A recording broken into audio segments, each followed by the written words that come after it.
Where to settle in Japan.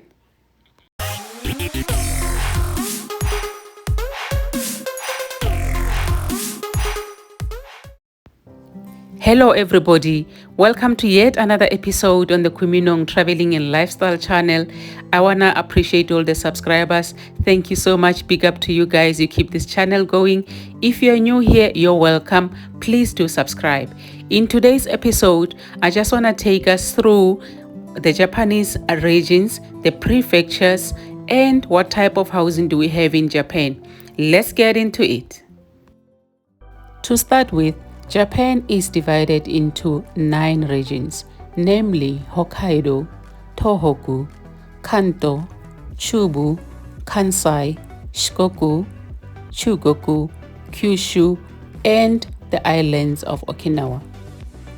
Instead of provinces, Japan has a whopping 49 prefectures, subdivided into the regions I just named. In Hokkaido region, there's only one prefecture named Hokkaido.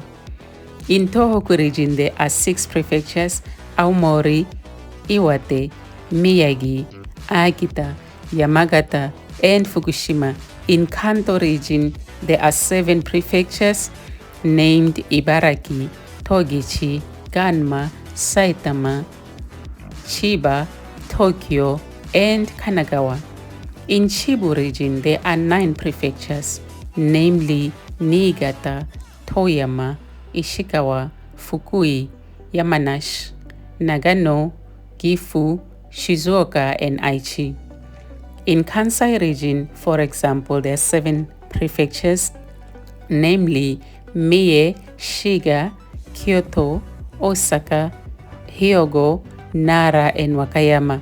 And the rest of the prefectures are Tottori, Shimane, Okayama, Hiroshima, Fukuoka, Yamaguchi, Saga, Tokushima, Nagasaki, Kagawa, Kumamoto, Ehime, Oita, Kochi, Miyazaki, Kagoshima, and Okinawa. The next layer is the cities. For example, Tokyo is both a prefecture and a city, and it is found in the Kanto region, whereas Yokohama City is found in the Kanagawa Prefecture, which is also in the Kanto region. Similarly, Kyoto is both the prefecture and the city, and Kyoto is found in the Kansai region. Moving on to where you can settle, Japan has the rural Japan, the cultural Japan, and the urban Japan. In ultimately deciding where you're going to be settling and living in Japan, the ball is most of the times in your court. I will give you an example. If you've done your research and you know you don't want to live in the rural Japan, you want to live in the urban Japan, when you're applying for jobs and you're applying for your school, you will target the schools and the jobs that are in the urban Japan, which is why I'm saying the ball is in your court. Then you're going to choose the region for yourself and the prefecture for yourself and the city for yourself. In our case, my family and I had several factors and categories of things we wanted to tick in order for us to decide where we are settling and living in Japan. Factor number 1, we wanted to immerse ourselves in the Japanese culture, and Kansai region came tops on that. The other factor for our family was the affordability.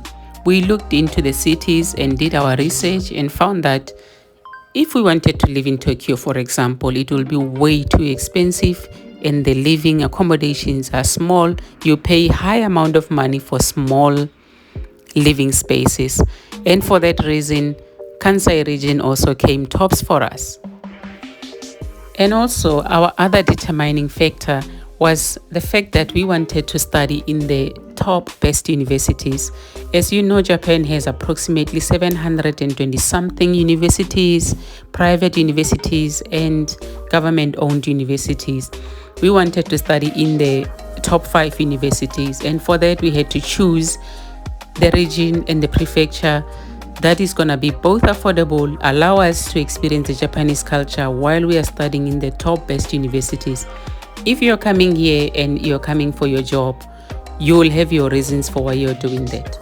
This list I'm just mentioning is not in any particular order. The other thing I wanted to mention that you can consider is the cost of living in general.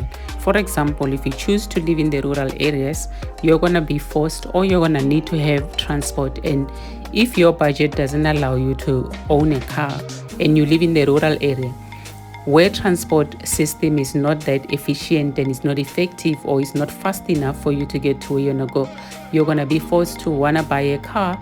And if your budget or your family budget doesn't allow you, you won't be able to afford that. Like, for example, in this case, this is a rural Japan where I get to do my research. And in this region here, you need to have a car.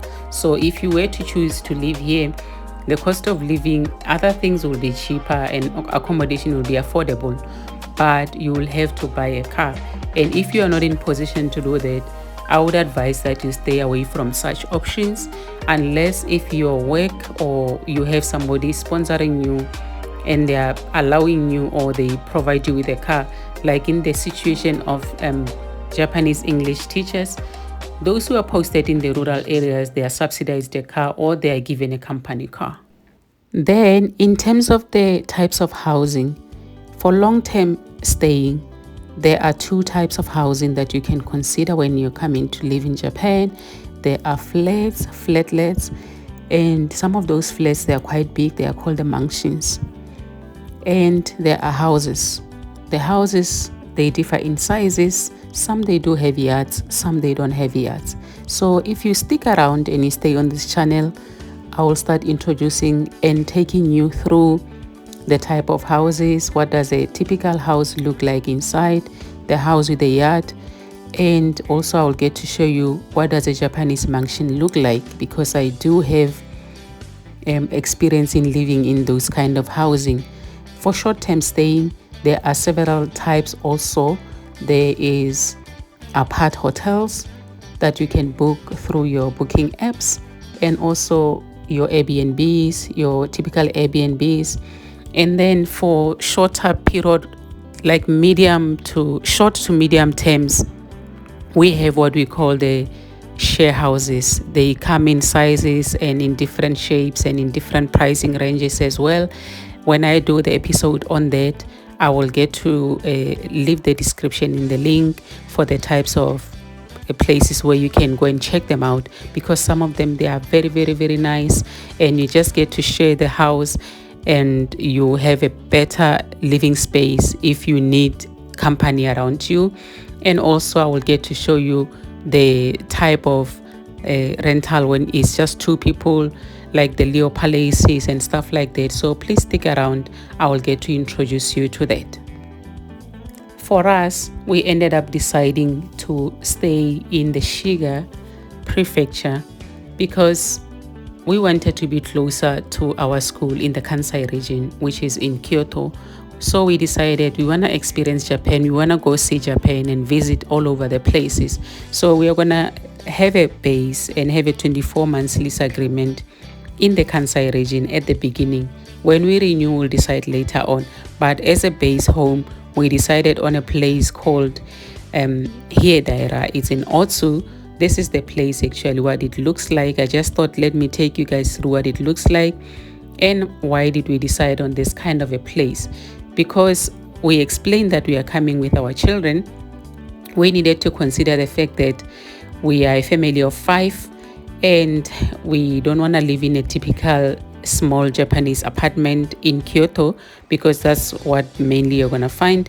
Or also we did not want to live in a house that does not have a yard, because where we come from in South Africa, we have enough space for ourselves and our children, and our home in South Africa has a yard. So we decided we need a place where we are going to have a sense of community, where our children will be able to go to the school and where we'll get to live with the people in the community. But the best thing that we liked about this particular place that I'm showing you right now, where we ended up settling and having it as our base home, is the fact that we were going to get to experience the culture and the housing. It was spacious enough. The houses had big yards. You can do whatever you want to do in the yards. But yeah, we liked it for that. And also the school, is just within the walking proximity. And also we needed to just make sure that we don't shock our children too much. We just wanted them to just transition from living in a place where there's a sense of community to a place where we are going to have another sense of community, even though it's in Japan and it's in a different kind of like a setting. So we decided to stay in this particular area, and we found it to be very, very, very lovely. Actually, it was such a lovely place to be in. Our children got to enjoy, they tried to make friends, and they had so much freedom, like riding the bikes in the community, taking a walk, going up and down. It was such a nice environment, to be honest. Also, the other thing we liked about this place is we get to experience the Japanese activities when there's a maybe a celebration or something. The community members, they are very inclusive. They always invite us and say, come see how we celebrate this particular thing. And we become part of everything that they got to be celebrating. And also in this particular area specifically, we were assigned a group of 5 people, I think, who speaks English. And they were at our disposal whenever we needed help, we needed clarity on something. They were just a phone call away. And they included us in everything. There was no point where we felt like we were being excluded or something like that. So choosing this particular area, it was just a blessing for our family. And yeah, so I hope that you do stick around, really, because I do have the tours for all the houses that we got to live in and the apartments and stuff like that. I will show you the inside, the kitchens, the bedroom and the living areas and stuff like that. So please do stick around. Put on your notification bells, because whenever I load new material, if you don't have any reminder, you're gonna miss out, and it's just gonna be a catch up and stuff like that. Thank you for watching today's episode. Do connect with me. I appreciate you all. Thank you.